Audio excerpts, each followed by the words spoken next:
അപ്പോൾ പണ്ട് അല്ലെ 5 വർഷങ്ങൾക്ക് മുമ്പാണ് നമ്മൾ പരിചയപ്പെട്ടത്.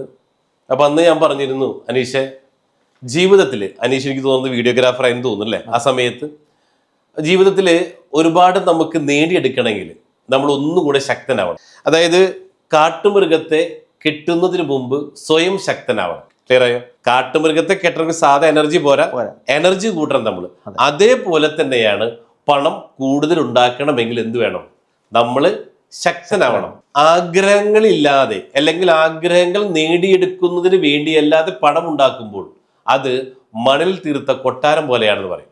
അതായത് ഇപ്പോ അനീഷോട് ഞാൻ അന്ന് പറഞ്ഞിരുന്നു, അനീഷ് ആഗ്രഹങ്ങൾ ചോദിച്ചപ്പോൾ അനീഷ് പറഞ്ഞു എനിക്കൊരു അല്ലെ അന്നെന്തോ ഹുണ്ടായിയുടെ കാറാ, ഏതായിരുന്നു? ഹുണ്ടായുടെ ഒരു കാറായിരുന്നു പരിചയപ്പെടുമ്പോ.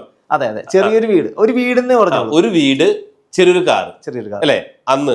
പക്ഷെ അതിനുശേഷം അനീഷ് പറഞ്ഞത് എനിക്കൊരു ഹുണ്ടായുടെ വെർണ അല്ല വെന്യൂ അല്ലെ, അത് അനീഷ് സ്വപ്നാണെന്ന് പറഞ്ഞു. അത് നേടിയെടുത്തു. അതിനുശേഷമാണ് അനീഷ് പറഞ്ഞത് അടുത്ത ആഗ്രഹം BMW ആണെന്ന് പറഞ്ഞു. ഇന്ന് വളരെ സന്തോഷം, കാരണം ഇന്ന് അനീഷ് വന്നത് BMW കാറിലാണ് അല്ലെ. അപ്പൊ ഇതൊക്കെ ഈ ലോ ഓഫ് അട്രാക്ഷനിൽ നേടിയെടുത്തതാണ്. അപ്പൊ അനീഷിന്റെ സംശയം ഇനിയും നേടാനുണ്ട്. ഇപ്പൊ ഞാൻ വിശ്വസിക്കുന്നുണ്ട്, പക്ഷെ എനിക്ക് കൂടുതൽ നേടിയെടുക്കണം. അപ്പൊ അതില് സംശയം എന്താണ്? ഇതെങ്ങനെ വർക്ക് ചെയ്യുന്നു അല്ലെ? അതെ അതെ. അപ്പൊ ഇതില് പറയണമെന്ന് വെച്ച് കഴിഞ്ഞാൽ നേരത്തെ പറഞ്ഞു